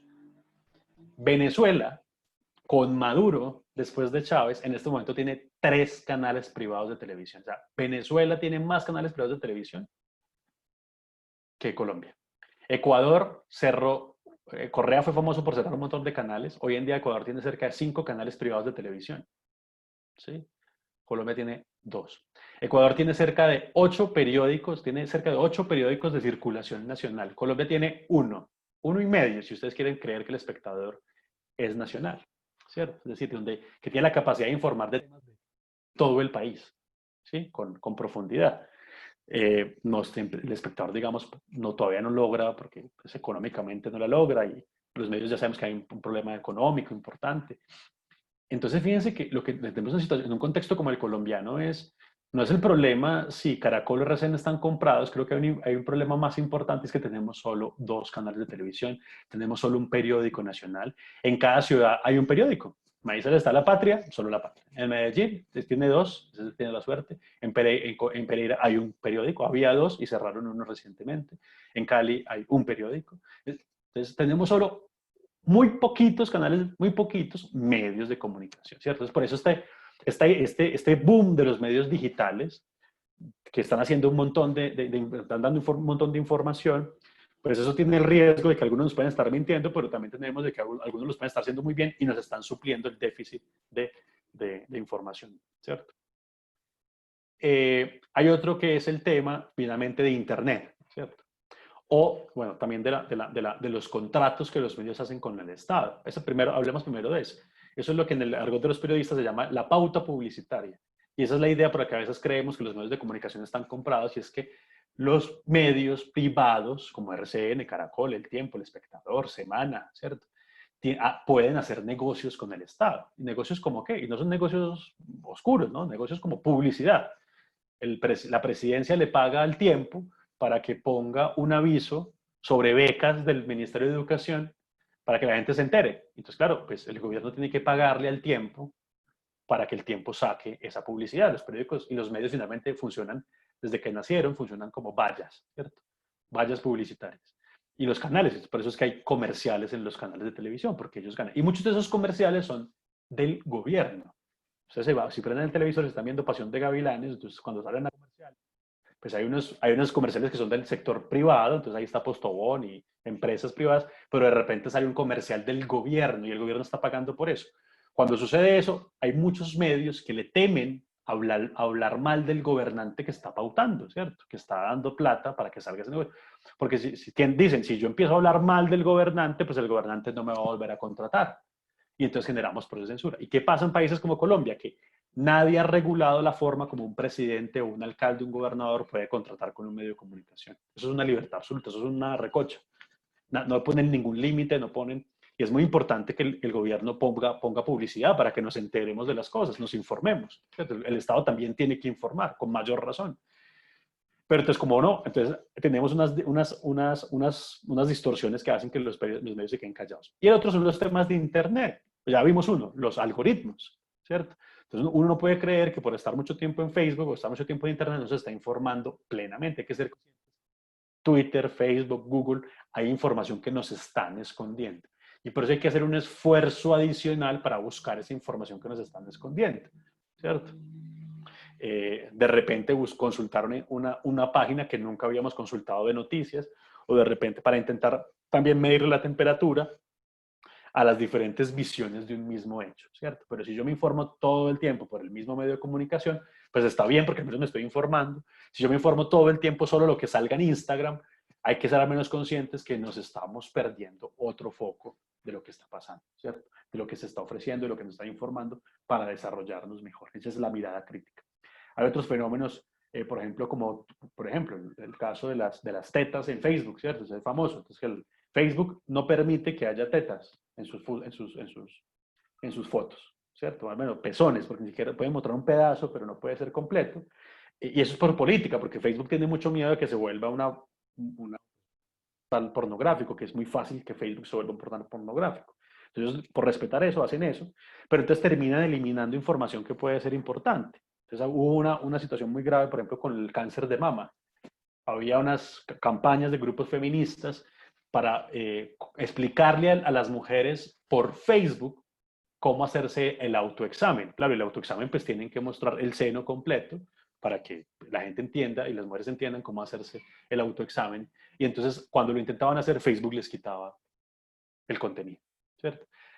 ¿A qué me refiero con esto? Con que estos portales privados, porque finalmente ahí ya no es un gobernante, es una empresa, Facebook, Twitter, YouTube, son empresas, ¿cierto? Incluso casi todas ya de la misma. Entonces recordemos que YouTube es de Google y entonces Instagram es de Facebook. Entonces son casi las mismas políticas siempre.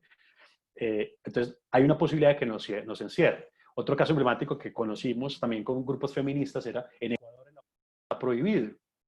Entonces, para las mujeres que están violadas y querían acceder a un aborto, pues porque no querían continuar con el embarazo, hubo grupos feministas que empezaron a subir a YouTube tutoriales con información sobre cómo hacerse un aborto seguro, ¿cierto? Pues no necesariamente hacerlo en la casa, aunque había unas para hacerse en la casa, pero había otros, pues también busque una clínica, pues obviamente todas son clandestinas, pero entonces menos busque la menos clandestina, como la menos consulta con una amiga, consulta en esta guía que hemos publicado. Y entonces en YouTube la gente empezó a denunciar ese video y YouTube decidió quitar ese video para la gente de Ecuador. Me dice, ¿cuántas mujeres de Ecuador perdieron esa información? Porque YouTube interpretó, ellos como empresarios, porque además ellos no son ni un tribunal, no son jueces, no son empresarios, interpretó que eso era posible que se estuviera promocionando como la autolesión, ¿cierto? Como con ese tema de la ballena azul y de todas estas tendencias medio suicidas y de infligirse daño. Entonces YouTube dijo, no, entonces ahí no puede haber eso. Y las mujeres ecuatorianas perdieron la posibilidad de eso. ¿Cierto? Esas son las distorsiones que hay que tener. ¿Cuál es la salida de eso? Tener una mirada crítica, intentar salir de ese lugar y en los momentos y los roles sociales que nosotros tengamos, ser muy conscientes que es mucho más importante que censurar, que atacar un foco de información que nos sirve, que sirve para que alguna persona lo use, interprete, tome decisiones, es más importante es intentar eliminar las distorsiones. Yo dejaría ahí y abriríamos como un espacio de conversación y que ustedes quieran. Bueno, Camilo, muchas gracias por esta charla tan agradable y tan interesante. Damos el espacio al micrófono o si quieren aquí por el chat para que ustedes puedan establecer sus preguntas, la puedan hacer directamente como cada uno de ustedes desee. De hecho, aquí Camilo, ya hay algunos comentarios. Felipe Saavedra dice, es difícil competir con el poderío económico de esos grandes medios. Claro que existen alternativas, pero tener el alcance que tienen esos requiere recursos. Entonces, no sé si quieras de pronto hacer eco a ese comentario. Sí, sí, a ver, yo soy, ahí hay posturas y yo creo que lo importante de esta conversación es que al menos tomemos postura cada uno, ¿cierto? Yo digo la mía también con la idea de que ustedes, pucha, estén en contra, si están en contra, pues poderse construir un argumento bueno. Yo soy de la postura de que las democracias necesitan todo tipo de medios, ¿cierto? Los medios grandes, aunque son molestos para muchas cosas y son peligrosos y riesgosos para muchas cosas, también cumplen un rol importante, ¿cierto? Es decir, cuando ocurren, por ejemplo, momentos muy autoritarios para los países, ¿cierto? Entonces Chávez en Venezuela, o sea, cuando me refiero a autoritarios no hay que meter como los temas de izquierda o derecha, sino autoritario es esta persona que quiere imponer un solo discurso, o sea, y eliminar todo el que sea contrario, ¿cierto? Y eso puede suceder en la izquierda o la derecha, creo que la historia nos ha dicho mucho eso. Cuando estos momentos autoritarios, y sobre todo cuando vienen de focos tan poderosos como el presidente de un país, son muy importantes los grandes medios, ¿cierto? Porque los grandes medios son los que más capacidad de confrontación en el debate adquieren en una situación de esa. Les voy a poner un caso. Las chuzadas del DAS de Uribe no las sacó un portalito clandestino, las sacó la revista Semana, ¿sí? Fue un tema tan grande que lo mejor era que lo sacaron en medio grande y al salir en un medio grande no quedó como anécdota, sino que eso pues, aún todavía define una discusión pública en Colombia muy importante, al menos con ese sector político, ¿cierto? Ustedes chuzan periodistas y chuzaron periodistas, entonces fíjense, esa es muy importante. Agroingreso Seguro salió de la revista Cambio del Tiempo, que después cerraron la revista. O sea, imagínense el impacto, la capacidad que tiene el poder político de cerrar una revista, pero al menos antes de cerrarla, era una revista del tiempo, era como la competencia de semana, la revista Cambio, y ellos fueron los que sacaron Agroingreso Seguro, ¿cierto? Seguramente si hubiera salido un portalito independiente, internet, entonces, eso es la primera parte. Yo creo que a los medios grandes hay que tenerles esa mirada como eso, venga, es que tienen un poderío económico, tiene un alcance que es muy, claro, competirle a la televisión, aunque yo creo que cada vez menos, o sea, también salgámonos de ese cuento que nos echaron, que ya está empezando a revaluarse, pues, la gente ya no está viendo televisión. Hoy en día a lo mejor es más importante intentar hacer un documental en Netflix, sacar un buen canal de YouTube, ¿cierto? Y a lo mejor ese tema del alcance ya está revaluándose mucho, ¿cierto? Y hay varios ejemplos que podemos ir a hablar ahorita. Entonces, esa es la primera. Igual, entender eso, pero igual que ellos también cumplen un rol importante. Lo que nos ha faltado quizás es ese paso de poder generar, primero, espacios de competencia. Entonces, necesitamos más canales como RCN y Caracol. Ah, es que eso se lo lleva otro empresario grande. No importa, es otro. ¿Sí? Al menos es otro. Entonces, Caracol es de Santo Domingo, RCN es del Grupo Valoren, RCN es de Ardila Lule, todos lo sabemos. Y si quieren llegar a otro, no sé, Sarmiento Angulo, montar un canal, pues de Montelo. Al menos son 3 grupos económicos distintos, ¿cierto? Y si llegan a llegar la multinacional no se queda afuera, pues llegan. O sea, vamos a tener al menos diferentes versiones. Ahí con esos canales, con esos medios grandes, es muy importante el rol que empiezan a jugar los medios públicos, que en Colombia son muy débiles, ¿cierto? Y entonces también hay que movernos a tener canales de públicos muy bien formados. Aunque yo creo que hoy en día Señal Colombia, Radio Nacional, sobre todo Radio Nacional ha tenido un impulso muy fuerte, porque los medios públicos, el rol que están llamados a jugar es poder cubrir los temas que los comerciales no cubren, ¿cierto? Sí. Si el Estado identifica por ejemplo, que en los contenidos comerciales y privados nunca sale temas indígenas, nunca salen temas campesinos, pues venga, yo le voy a ofrecer eso a la audiencia, ¿cierto? Finalmente yo pues el Estado no tiene que montar un negocio como el que son los canales privados, porque al final los canales privados son negocios, ¿cierto? Entonces ahí se complementa. Entonces, por eso ustedes ven que los grandes canales en otros países son públicos. Entonces la BBC de Inglaterra es pública, la RAI italiana, la televisión española, ¿cierto?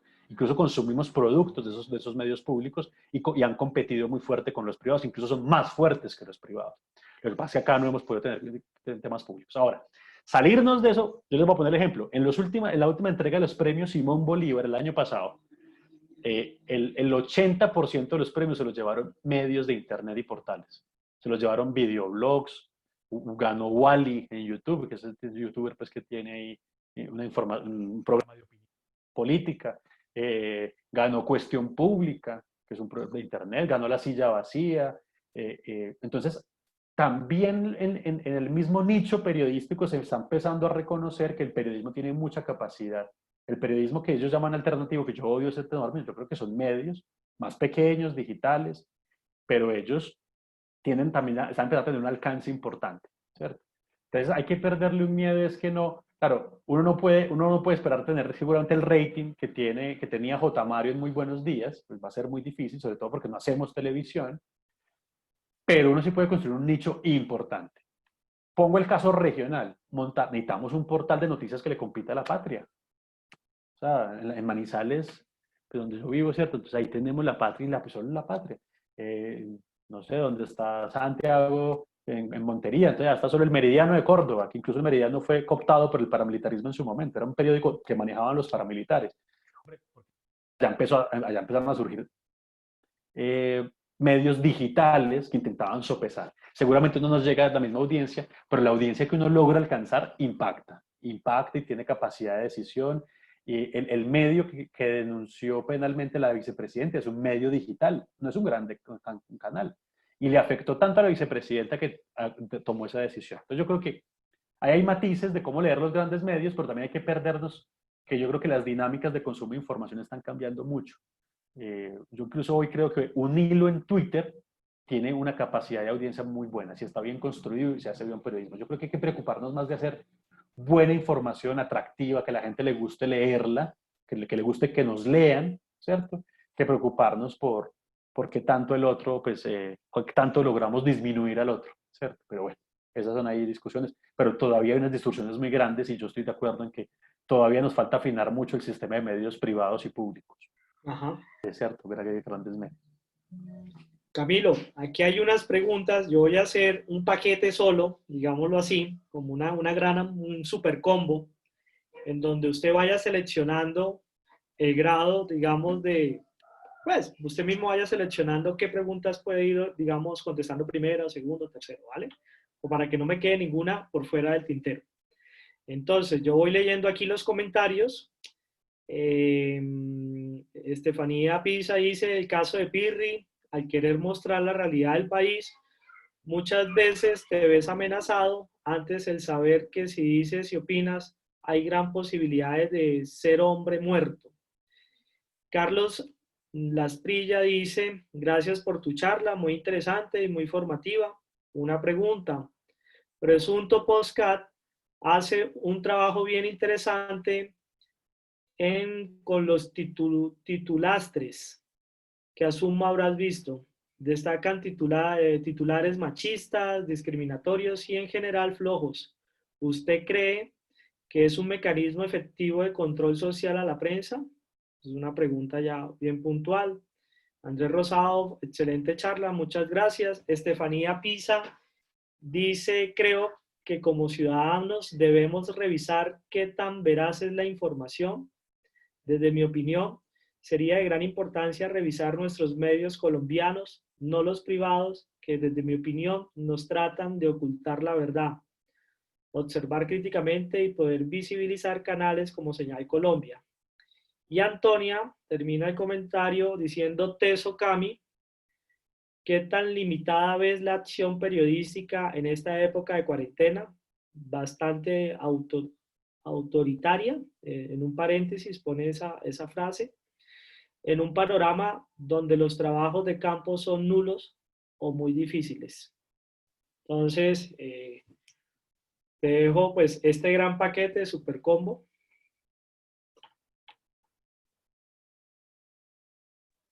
Sí, listo. No, yo creo que ahí lo puedo ir como en dos. Yo creo que hay un tema. Bueno, primero, me gustaría arrancar con la de Presunto Podcast. O sea, yo creo que, vea, yo estoy seguro que todos son conscientes de la defensoría del televidente. Ustedes, de alguna forma, si se han levantado un domingo a las 5 de la mañana, por alguna razón y prenden el televisor, hay una cosa que se llama defensoría del televidente, ¿cierto? Y los medios tienen una defensoría del lector, o tenían, cuando los medios tenían más capacidad de tener institucionalidad. Eh, y de alguna forma lo que querían los medios era un modelo de autorregulación, ¿cierto? En la defensoría del televidente, si ustedes ven, o sea, el tema de los titulastres de Presunto Podcast, es algo que ya hacía la Defensoría del Televidente. ¿Qué empezó? Que las defensorías de los televidentes se empezaron a debilitar de una forma, en algunos medios desaparecieron, en otros medios los pasan a las 5 de la mañana, pues nadie los ve, ¿cierto? Y entonces yo creo que lo que empezó a pasar, como en el caso de Presunto Podcast, creo que Colombia Check también cumple algún rol parecido, pero no tan general como Presunto Podcast habla de todo, Colombia Check se dedica a algo, y son ejercicios donde el mismo periodismo o las audiencias se dedican a hacer, yo creo que lo que dice Carlos, que es muy cierto, que es un control social a la prensa, que yo creo que eso tiene que pasar, surgir de esta conversación cuando yo les digo una mirada crítica, volvámonos a audiencias críticas, que eso es lo que necesita la democracia y es lo que necesita el periodismo, ¿cierto? Y creo que lo que está pasando con Presunto Podcast Colombia Check son ejercicios muy creativos, ejercicios que rompen la claro, entonces el defensor de televidente era alguien así sentado y a veces atrás unos libros, ¿cierto? Entonces nadie se quería ver ya eso, ¿cierto? Pero si me lo ponen en un podcast con una entrada bonita, con gente medio cool, me sientan a Santiago Rivas, ¿cierto? Que le cae como bien a todo el mundo, entonces, y empezamos a hablar, claro que bien, social, y la gente se va enterando, y yo creo que el éxito de Presunto Podcast es la gente que lo oye, o sea, la gente se educa para poder leer medios, y ese fue el sentido de hacer Presunto Podcast. Claro, y detrás de Presunto Podcast está la Fundación para la Libertad de Prensa, porque la Fundación para la Libertad de Prensa es una de las obsesiones que tenías. Bueno, nosotros ya nos hemos desgastado mucho defendiendo periodistas y lo vamos a seguir haciendo, pero tenemos que empezar a formar audiencias, ¿cierto? Ya no, esto no solo, la prensa no es solo defender periodistas, sino tener audiencias más críticas. Y entonces yo, obviamente, es el éxito, pues Presunto Podcast justamente se ganó el premio Simón Bolívar el año pasado, se ganó como 2 premios, ganándole periodismo de opinión a los grandes columnistas del país, ¿cierto? En televisión y en internet y en radio, porque eso fue por radio. O sea, eso por poner es que los mismos periodistas están empezando a reconocer que esos ejercicios de control hacen parte del periodismo y es un gran periodismo. O sea, eso es lo que llamamos metaperiodismo, es el periodismo sobre el periodismo. Pero en última lo que estamos buscando es formar. Entonces, qué bacano que salieran más ejercicios. No tiene que ser otro podcast, pero hay que hacer. Colombia en un momento en que se dieron cuenta que se empezaron a poner mentiras por todas partes, entonces se sentaron varios periodistas y dijimos, dediquémonos a hacer caer la mentira de todos los discursos mentirosos que nos dicen los políticos o los medios que hay por ahí rodando o las cadenas falsas, ¿cierto? Y empiezan a hacer un ejercicio de chequeo de datos, ¿sí? Finalmente también es un ejercicio de informar, pero también de control social, a decir, venga, usted se equivocó cuando hizo este documento y es eso. Y fíjense que es más interesante que ponerse a hacer, no sé, como el tiempo se equivocó, cerrémoslo, ¿sí? Como el tiempo está diciendo mentiras porque el dueño tiene no sé qué, cerrémoslo. No, venga, más bien pongamos modelos de confrontación y yo creo que es una buena idea, ¿cierto? Con el tema y eso yo creo que tiene que ver con la pregunta de la veracidad, ¿cierto? Parte del ejercicio crítico de ver qué tan veraz es la información y lograr detectarlos es educarnos mucho. Yo creo que una buena fórmula, creo que puede ser, Carlos la ha dicho, es, oigamos Presunto Podcast, que hacen crítica de cómo se hace periodismo en el país, incluso hacen propuestas de cómo se debería hacer periodismo. Y si nos vamos formando en esas lecturas, pues más adelante nos van a empezar a dar, no solo de que nosotros no caigamos en la mentira, sino cómo ofrecerle a otros de que tampoco caigan, ¿cierto? Que son ejercicios ciudadanos más interesantes que en Colombia estamos muy pobres. Sobre el tema de la censura, entonces ahí está la pregunta de Pirri, está la otra pregunta del encierro. Yo arranco con la de Pirri. Fíjense que Pirri tiene una paradoja muy bonita y es que a Pirri lo saca un gran medio porque iba a hablar de un tema que no le convenía al presidente del Congreso. No, el presidente del Congreso, RCN no quiere confrontar con el presidente del Congreso. Hay un tema también de propiedad. O sea, en el Congreso se estaba tramitando un impuesto a las gaseosas y el dueño de RCN es el dueño de las gaseosas. Entonces, hay un montón de cosas que se cruzan, pero esas son las cosas que debería saber la audiencia, ¿cierto? Para poder, pues decir, yo prefiero a veces que digan, no, pues cierren RCN porque nos miente. Yo prefiero es gente que diga, no, eso es normal que RCN no quiera sacar. Esa información terminó saliendo por la W. O sea, esa información no salió ni por el portalito no sé dónde, no. La W dijo, güey, pucha, se fue Pirri. Y miren que es el otro gran medio que también uno podría criticar un montón, pero otro gran medio que intenta sopesar lo que había pasado. O sea, ahí se tiene esa paradoja. Pero el caso de Pirri sí tiene todos los componentes de las distorsiones, ¿cierto? El propietario del medio no quiere pelear con un político, ese político tiene la capacidad de generar economía para ese medio, ¿cierto? Y el medio tiene la capacidad de sacar periodistas como le dé la gana, ¿cierto? No hay ninguna regla de juego para el periodista que está opinando. Entonces, finalmente ese fue el final de Pirri en RCN y el final de eso. Si ustedes saben, después la mano derecha de Pirri, que es la periodista Diana Salinas, hoy en día es la que maneja Cuestión Pública, que es un portal de Internet. A raíz de esas experiencias, dice, voy a montar mi propio medio y se monta un medio y hoy en día está haciendo pues cosas muy interesantes. Ahí yo pues, tengo la oportunidad de ayudarles. Y es esa misma periodista. Entonces también eso, la idea es que se genere y entender muy bien que pues, los procesos de censura tienen unas paradojas a veces que se resuelven de manera muy, muy raras, que uno no cree y uno no se da cuenta, pero que finalmente es muy importante identificar por qué pasa eso. O sea, no es que Error de la Lule se paró un día y dijo, me cae mal Pirri, no quiere, es que yo soy santista y como yo soy uribista o santista, no quiero que eso salga. Esa es una mirada muy simplona. Hay que mirar más bien por qué está sucediendo lo que está sucediendo. Y con detalles de las distorsiones más concretas, ¿cierto? Pero para veces tenemos muy poca información de eso. Los medios no nos dicen quién es el medio, los medios no nos dicen cuánta plata están recibiendo del Estado. En otros países obligan a los medios a mostrar cuánta plata están recibiendo del Estado, ¿cierto? Tienen que publicar sus contratos en la página web, los contratos que hacen con el Estado. Aquí no hemos podido regular eso. Entonces todavía estamos como en un limbo muy fuerte. El tema del confinamiento, sin duda eso tiene que ver con censura. Hay una crisis muy grande en el encierro. Pues no solo el trabajo de reportería, él no puede salir, sino acceder a información del Estado. ¿Sí? Cuando arrancan los estados de excepción y los estados de emergencia, por eso yo sé que ustedes también están muy preocupados por el contagio y por la idea de la muerte, pues que obviamente nos tiene muy conmovidos a todos, pero hay que saber desconfiar siempre de los estados de excepción. O sea, hay que cuando un presidente coge mucho poder y se le da mucho poder, cuando un alcalde o una alcaldesa se le da mucho poder, eh, hay que saber desconfiar porque tienden a hacer cosas como las que están sucediendo con el periodismo y es creer que no darnos información es protegernos la vida, por ejemplo, cuando puede ser todo lo contrario. ¿Sí? Entonces, hay muchos alcaldes, sobre todo en lo regional, y yo creo que el gobierno nacional también está fallando mucho en que no nos están brindando información de calidad, oportuna, en el tiempo que es.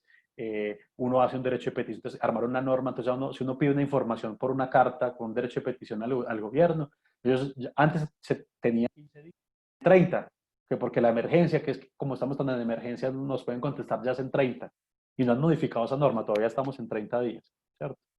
Entonces, se ha dificultado mucho el periodismo. Yo he oído más quejas de los periodistas, es en ese sentido del acceso. Yo creo que esto agarró al periodismo con unas capacidades virtuales importantes, ¿cierto? Ahora, en el terreno, pues sin duda.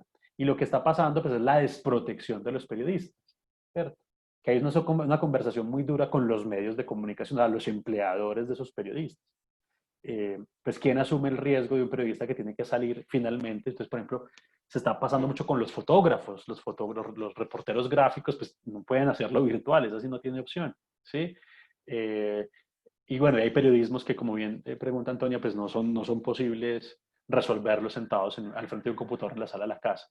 Y entonces lo que está sucediendo es que se está generando un incentivo que está dificultando la producción de información, es que el periodista pues no tiene ningún incentivo, le da miedo, le da pánico, y finalmente los que terminan perdiendo, pues no solo el periodista y el medio, sino todos los que nos estamos perdiendo esa información, ¿cierto? Y entonces yo creo que en esos dos niveles hay que encontrarle salidas porque pues esto va a durar mucho tiempo, ¿cierto?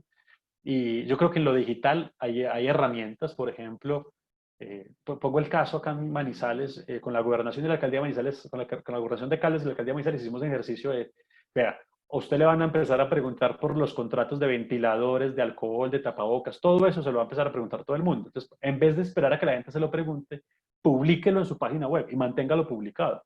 Y dígale a la gente que ahí está, para que a usted no le lleguen tantas cartas. Y, por ejemplo, hicieron un ejercicio de ellos publicaron los contratos y están públicos en la página web todos los contratos de tapabocas, ventiladores. Entonces son soluciones que hay que ir buscando. Entonces, la forma en la que el Estado entrega información al periodista y a los medios de comunicación y a la gente en general, pues también hace parte de la libertad de informar, pues tienen que también cambiar, ya no pueden ser las de antes, ¿sí? Y la forma como los medios de comunicación protegen sus periodistas, pues también tiene que haber unas conversaciones importantes y digamos que no mandarlos a la guerra. En eso nos hemos tenido que empezar a mover mucho también sobre cómo generar que eso, pues, es decir, que los periodistas pues tengan la capacidad, al menos la decisión de poder salir a hacer su trabajo y hacerlo en condiciones seguras. Yo creo que en esos dos niveles la pandemia está en eso. Y siempre el riesgo de que aparezca censura. Hay países que prohibieron hacer derechos de petición, llegaron a ese punto. Hay países que cerraron las páginas, que porque por la emergencia, para no generar miedo en la gente, no vamos a decir cuántos contagiados hay. Eso fue la posición de Nicaragua, ¿sí? Porque es que a la gente le da mucho miedo saber cuántos contagiados hay. Entonces niegan la información. Y entonces hay que estar muy pendientes porque eso puede pasar. Y como tienen la justificación de la emergencia, de las vidas, y como seguramente va a empezar a morir más gente, aún todavía nos falta todavía por ver muchos contagios y seguramente muchas muertes, hay que aprender a desconfiar de esos discursos, porque no son tantas, como lo vimos en la limitación de la expresión, cuando uno va a limitar la expresión y la información, tanto la que doy como la que recibo, hay que buscar la menos lesiva, la que menos daño le haga a esa información, ¿cierto? No puede ser que yo cierre la página y ya porque estamos en emergencia, no. Podemos entender que estamos en emergencia y no puede ser las cosas como antes, pero entonces encuentren una salida, ¿sí? Y esa tiene que ser la posición permanente con la información con los gobiernos, ¿cierto? Encuentren una salida porque no podemos admitir como ciudadanos que llegue un día y no nos entreguen información.